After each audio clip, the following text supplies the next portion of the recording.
just start out by maybe providing backstory in terms of how you came about writing the story? Like, how do I want to ask it? Like, you guys got personal, so were you, like, if you just want to give us the backstory on how the book came about, at what point did you decide that this information needs to be in a book? Well, we had been talking about it some time ago. Just fortunate, I guess, with the pandemic and everything, we had an opportunity to really just sit down and get it done. But the backstory is, like you said, we wish we had had this information when we were initially married and coming along. But what we found is that a lot of people just really did not discuss the trials, the real stuff about what marriage was, and like we said in the book, it was about wives submitting to your husbands, which was mostly what it is. And yes, we should, but we didn't know what that looked like. Yeah. So what does that mean? Because there were, the examples that we had was the men were just really dominant. Yes. And you just do whatever your husband wants you to do, and that was it. Okay. Yeah, and there wasn't a whole lot of accountability for the men. The men were given a lot of credit for being men and knowing what to do, but they weren't necessarily instructed. Just assume that men knew what it meant to be the head of your house, a man who loves his woman as Christ loves the church. That was assumed. So we never did really get instructions or really have conversations about, as she said, what that looks like and how do you actually do that.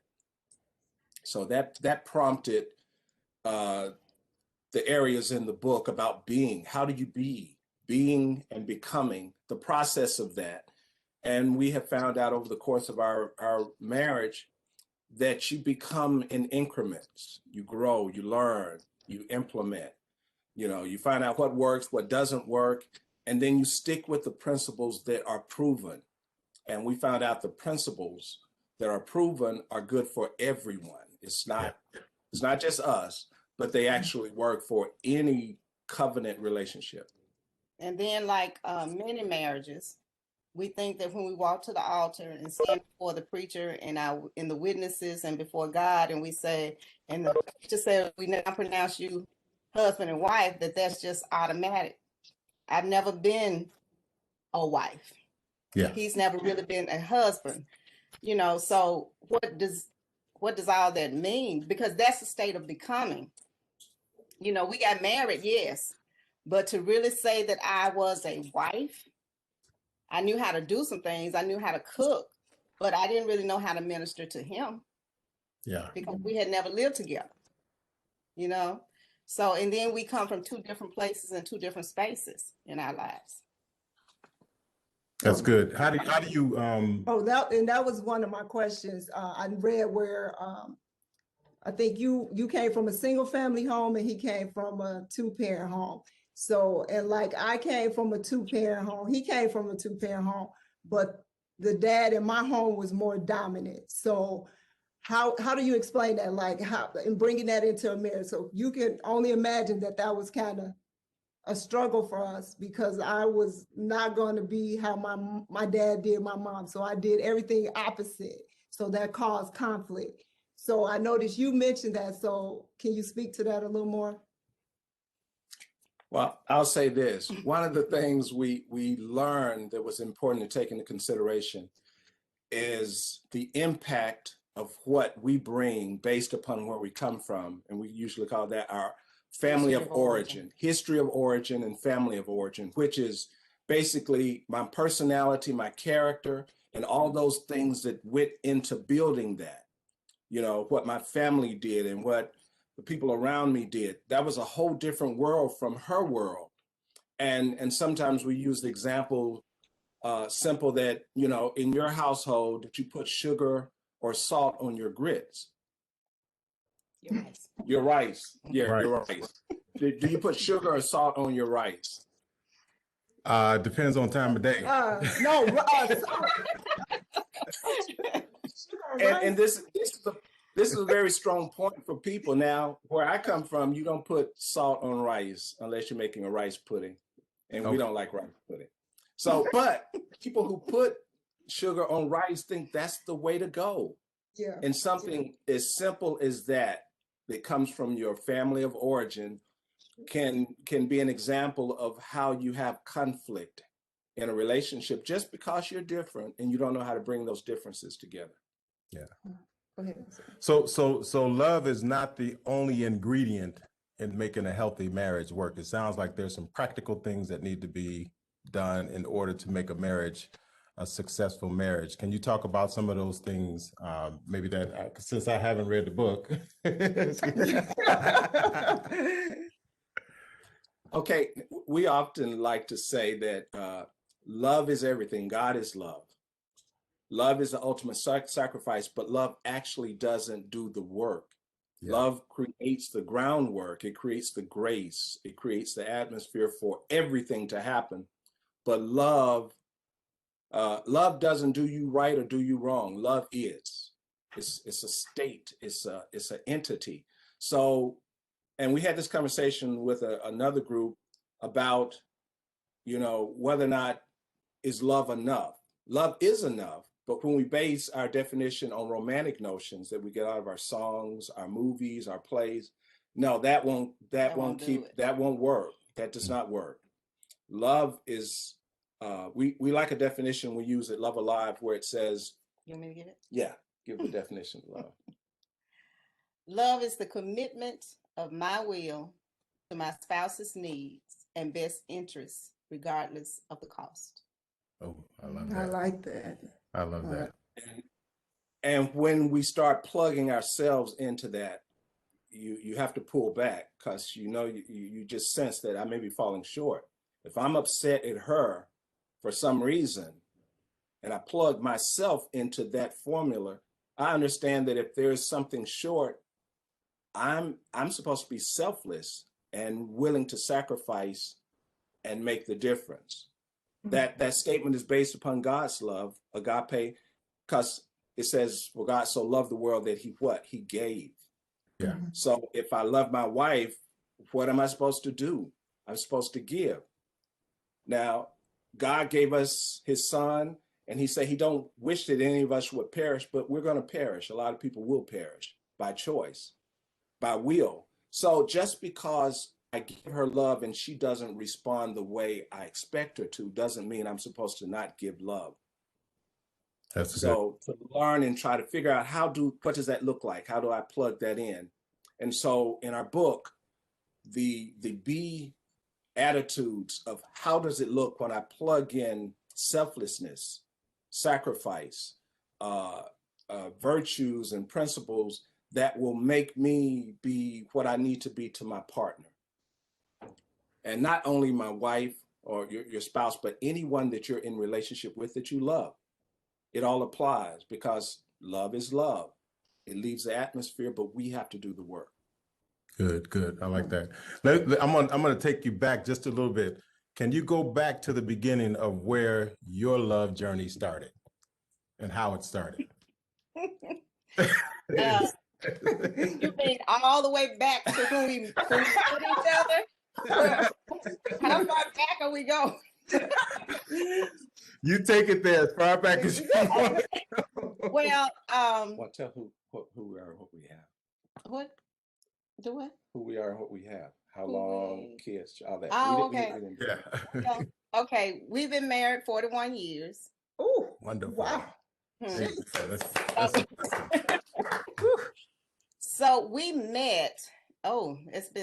We met when we were kids. And I'm saying that because he remembers me from that time. I don't remember him. Okay.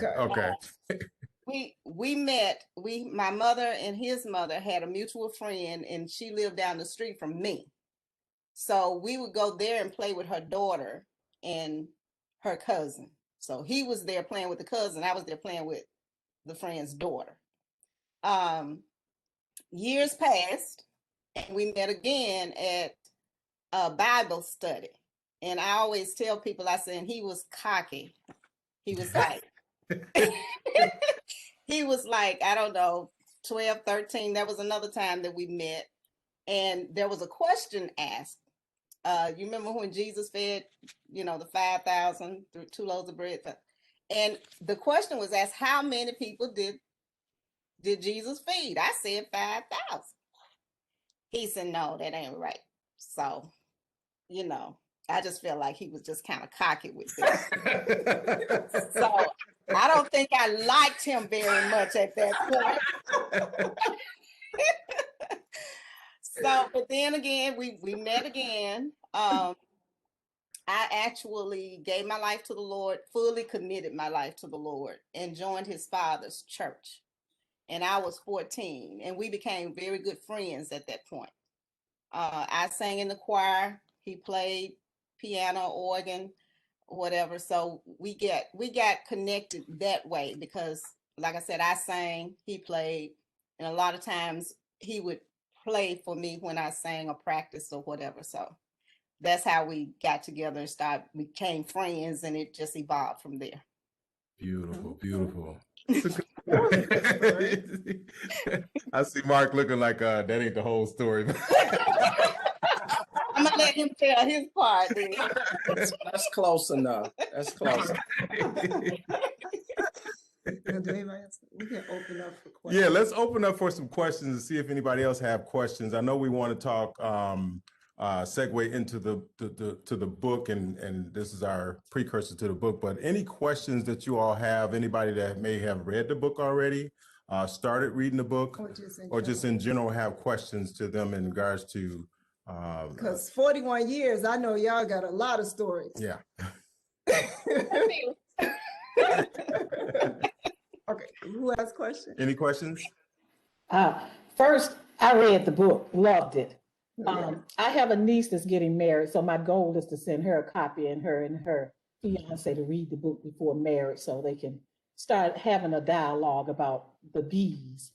But my question is, it's not easy to come together and collaborate and decide what should go in the book, what shouldn't go in the book. So did you have some of those butting heads, and how did you come to any conclusions as to what should go into the book? Okay, after all of these years,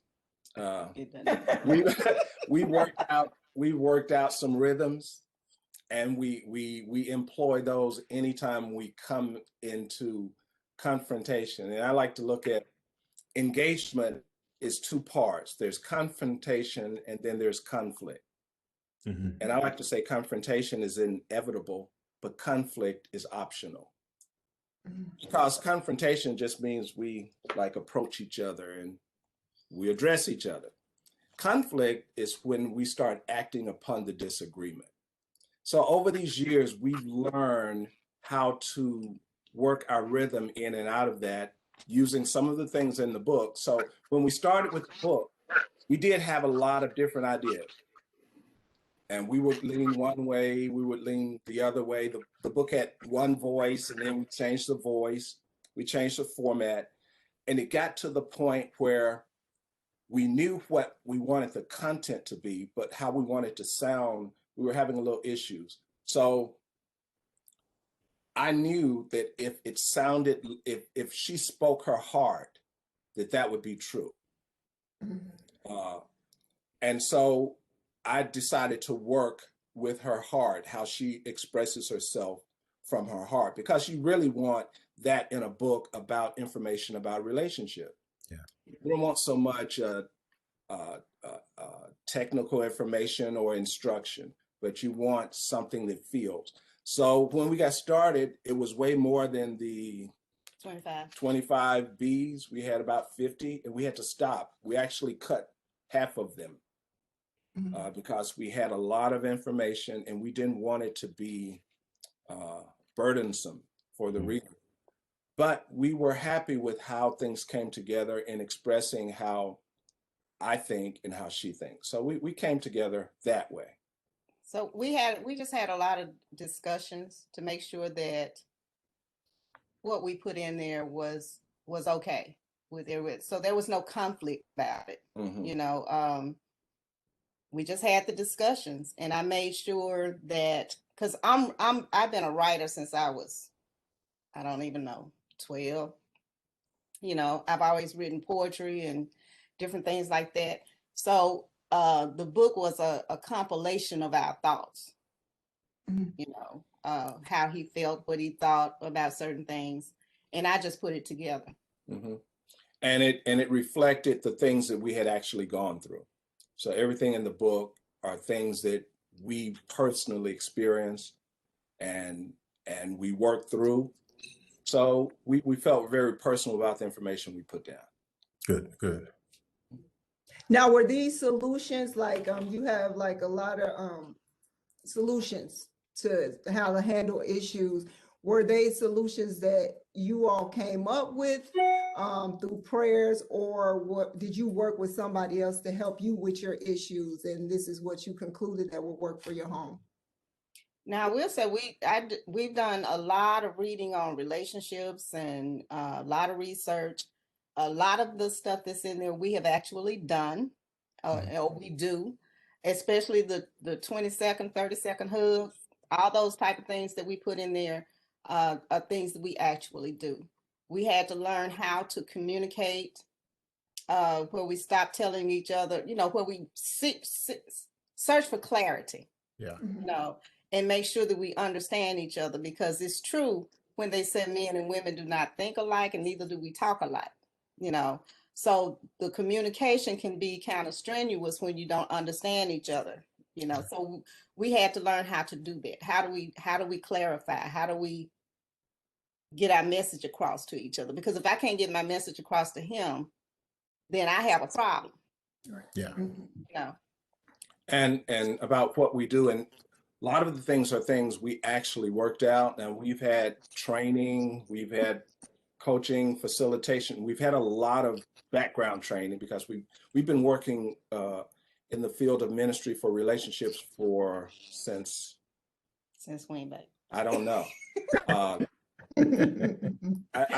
didn't look that up, so we actually started from a place of our own personal need.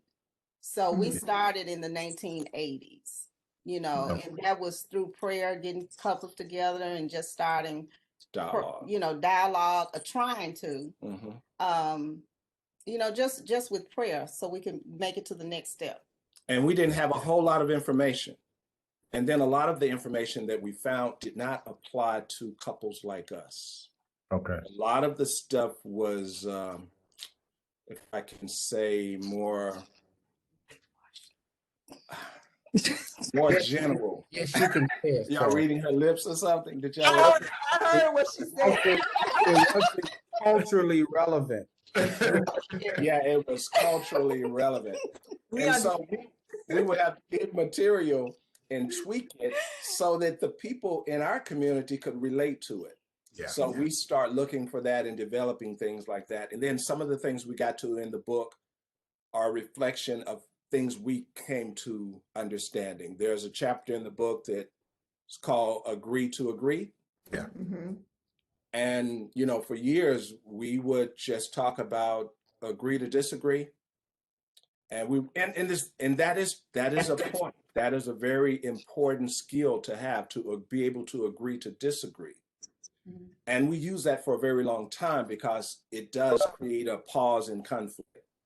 Yeah. But we learned, and we were doing a retreat up in the mountains in Georgia, and we learned in working with another couple that the higher level of that is to agree. Because the book says, how can two walk together except we agree? So it doesn't mean that we have the same mind. It doesn't mean that we have the same opinion. It doesn't mean we're on the same page, but our ultimate goal is to work toward agreement. So we're not going to work toward disagreement. So we're going to agree, even if that agreement means it's down the road or at a later date, because until we agree to agree, we're separating the two, becoming one. And that's our goal, is to always be trying to come together in covenant as one. That's good. Oh. That's good. Okay. Who else? Anybody else? Anybody, any other questions? I was going to ask one in regards to, oh, I'm sorry. Go ahead. Go ahead. Oh, I just wanted, hi Mildred, hi Mark. Hi. Favorite chapters. Oh, you're asking us? Yeah. Oh, I forgot what I told you before. What did I say? You can always Let's see. change your Oh, mind. You can change. you know, Divorce proof. no, that wasn't it. I think one of my favorite is being whole, because for me, that was a thing, because I really feel that I didn't come to the relationship whole, and I didn't find that out until actually over in our relationship, and we were having some, back and forth and some conflict in the relationship at that point, and we actually sought to get counseling. And in that counseling is when it came about that I had daddy issues because my father was missing, you know. So having that, I expected certain things from him That I didn't know about. to fill the gap that had nothing to do with him. Yeah. So that coming out really made me look at myself and say, okay, girl, you need to do some work. You need to do some work on you,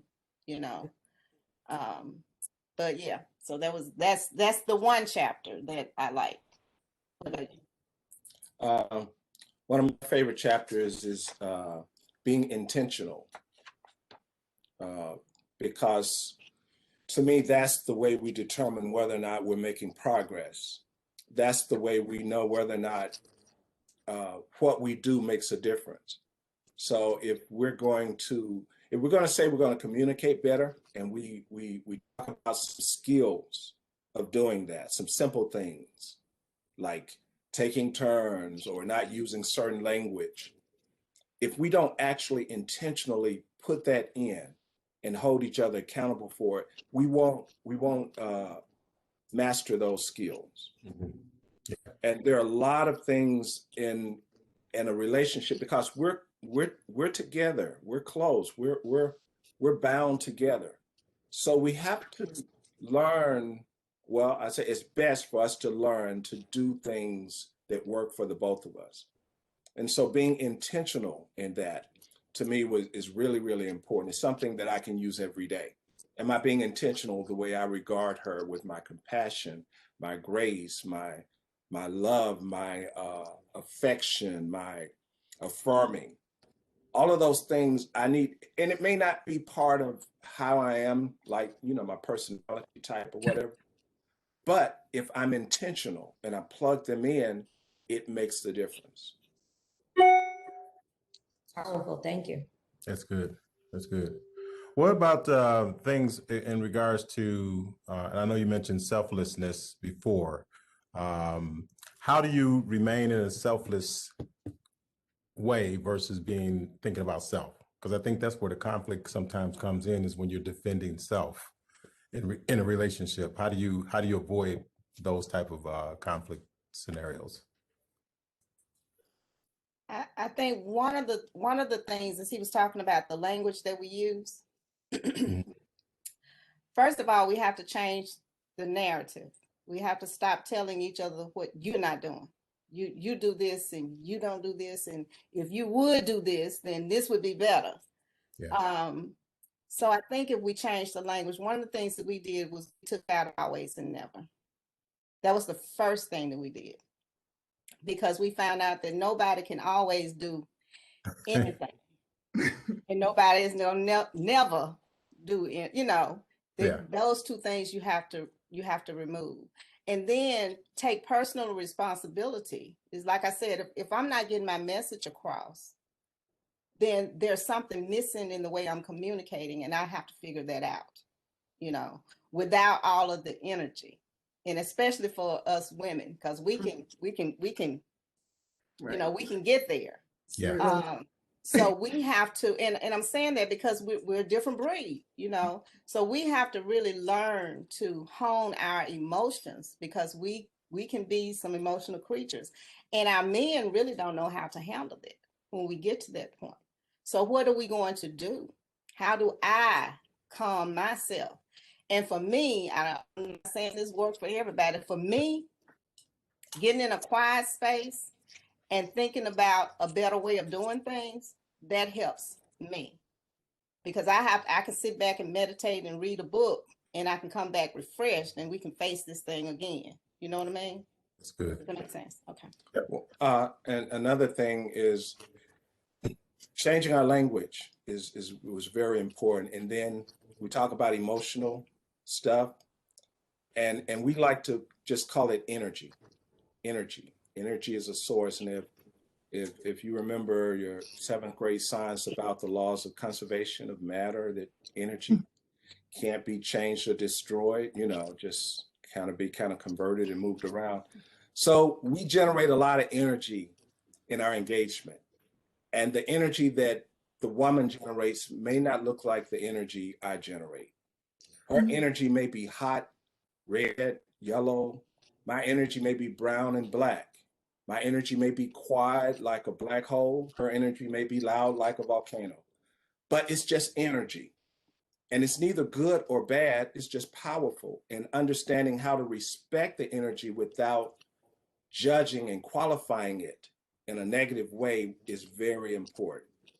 So it allows me to try to pull back and not take it so personal, and try to respect her for her energy, and try to understand, well, why is her energy like that? Am I responsible?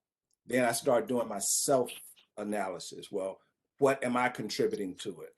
Is there a lack of understanding? And as she said earlier, if there's something I know, and I know it to be true, and I'm trying to get it across to her, and she doesn't get it, I hold myself responsible. Because if I know a thing, and I know a thing, and I can't get it across to her, then I'm the person with the information. I need to figure out, what do I need to do to get it across? And there was a line in an old song back in the 70s, and we're old, so we know old songs and old times. But there was a song called there are no good guys, there ain't no bad guys, there are only you and me, and we just disagree. Yeah. And sometimes we have to qualify the energy in our relationship, not with right or wrong, good or bad. It's just difference. And the reason why we have so much energy in the difference is because we really want to come together. We don't want to hurt it. We really don't. So sometimes learning and agreeing and coming to that point takes a while. Yeah. You do it with conversation between the two of you and not talking to other people, most definitely.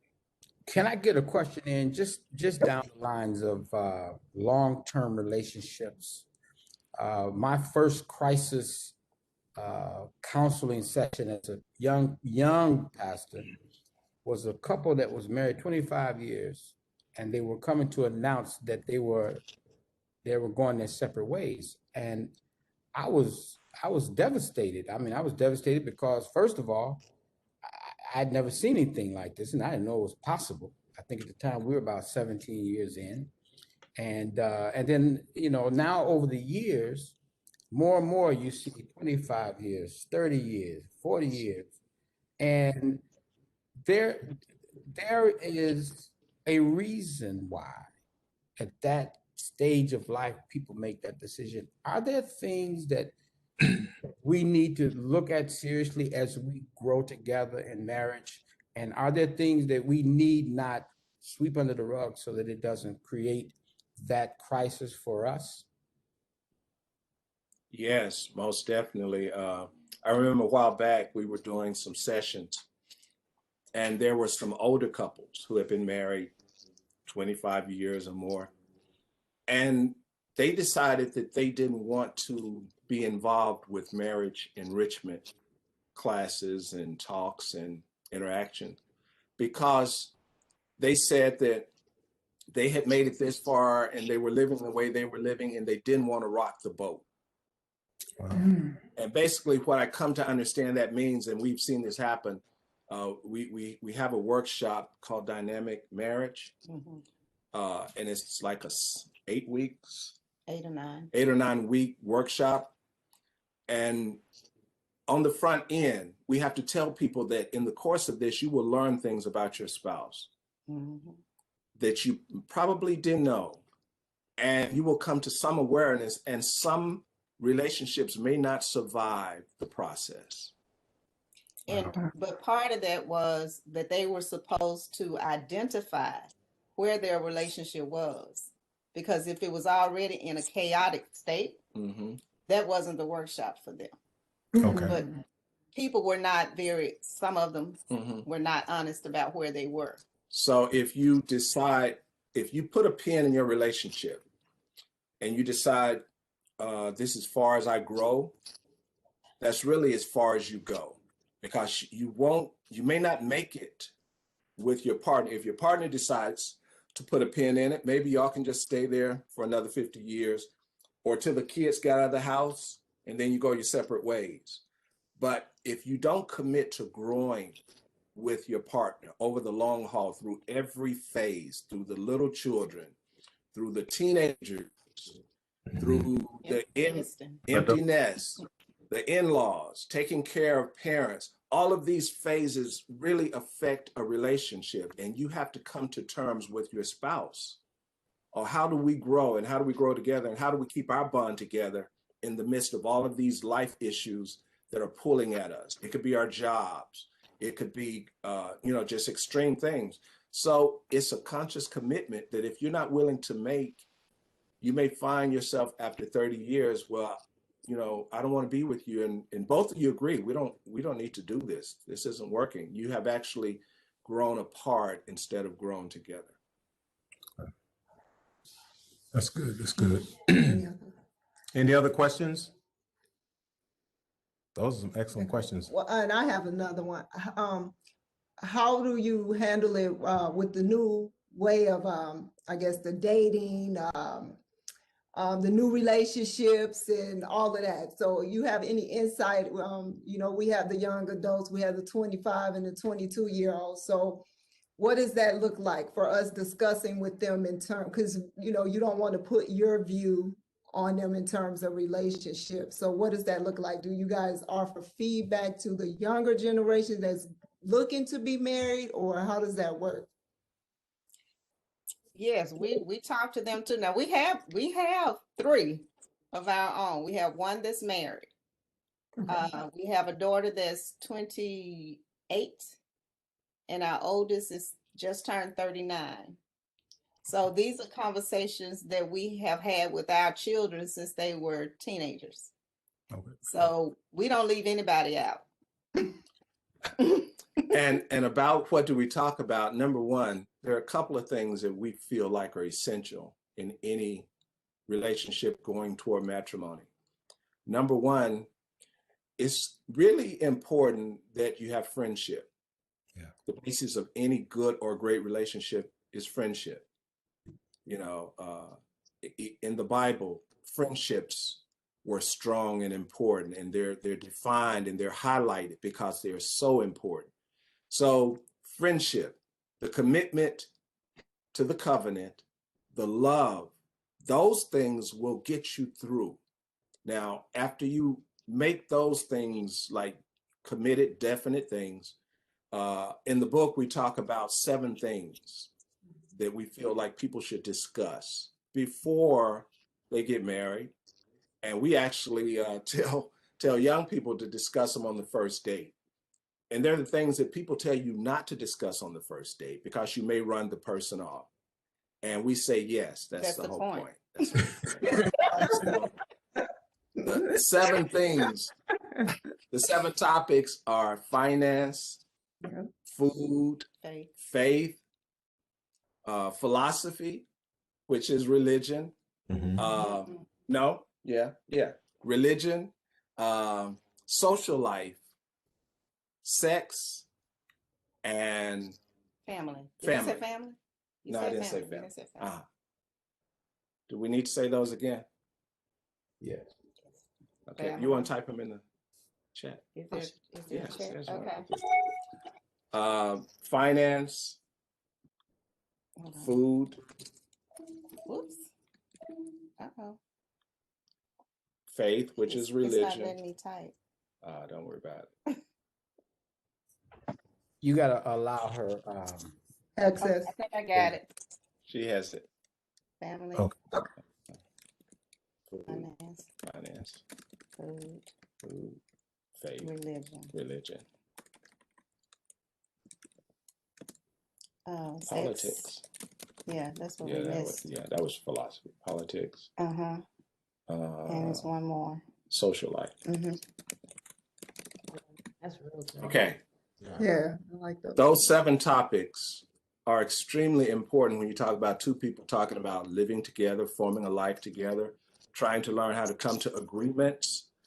Because I won't do it, but I can give you an instance based on each one of those topics that cause a relationship to fall apart. Yeah. And in some cases, it caused someone to lose their life. People have killed each other over each one of those topics because they didn't agree. We actually added politics to it when Obama had run for president. Mhm. And there was a story in the news where this young lady decided that she would run over her husband because she voted for Obama. And I don't know if anybody heard this story, but she ran him over with her truck because he voted for he voted for President Obama. Oh, Yeah. wow. And we went like, okay, people This- need to discuss this before they get into a relationship because they could be deadly. Yeah. And she actually ran over him and then Tried to run over him again. yeah, it was. Oh, wow. She was trying to kill him. So these are important topics to at least have a discussion and see where you're leaning, And to give you a personal example, our son that is married, we gave him these 7 things when he was contemplating marriage. Someone and else. marrying someone else other than who he has. And I told him, I said, baby, you need to have this discussion about these 7 things.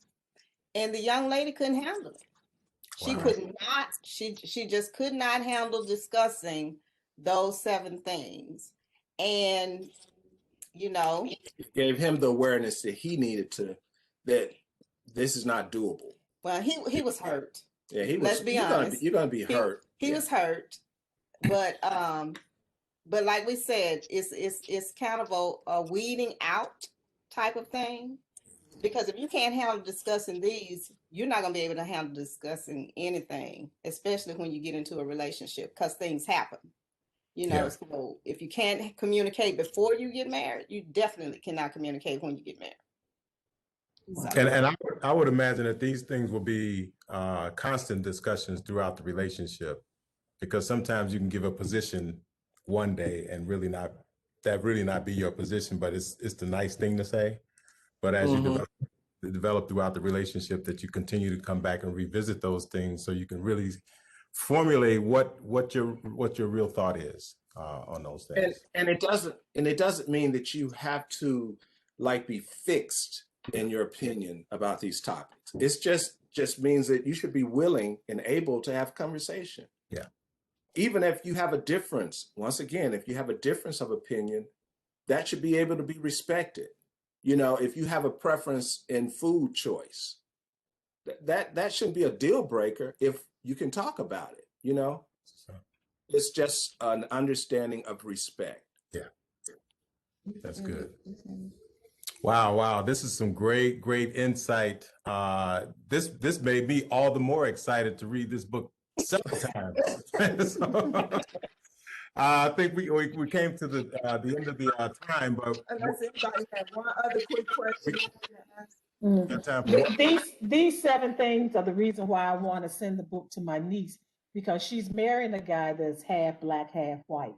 And I want them to have I want them to have a discussion around raising an African American child and what that's going to look like, and what kind of religion they're going to raise their children in, and those kind of things. So I want her to be aware of these things before she get into a relationship. So these 7 things were the reason why I thought it was important for her to have this book. Awesome. That's good. Did you want to go quickly over the format of what we're going to do? Right, so for starting March the 1st, we're reading 2 chapters and we're going to be covering them. Wait, how's it going? I'm drawing a blank. March the 1st. We'll cover 2 per session. Two per session. So That's we'll what it is. prepare for the session and then we'll meet on, what's the first date? March 1st. March 1st. Yes. So we're reading the book, first 2 chapters for March 1st discussion. And what we'll do is we'll come to the table, we'll have some discussion, we'll have some planned questions to ask just to see what people have gleaned, and then just have some discussion around it. So definitely, Mark and Mildred, you all are welcome to pop in every now and then if you want. We'll definitely send out the links, and it'll be on our V Group 5 here, the same link. And but I think it'll be something that inspires and enriches and enhances each one of our marriages. It gives those. I'm starting to invite some people that are espoused to be married, so they can start gleaning from all of this richness. Because had we had this a long time ago, I mean, we've been married for 31 years, but I think Not 31. I mean, 20. We've been together for 31. Yeah. It felt like 31. But, I think this helps us to start to formulate some thought around how we stay together long enough and be able to be a testament and a testimony to other marriages.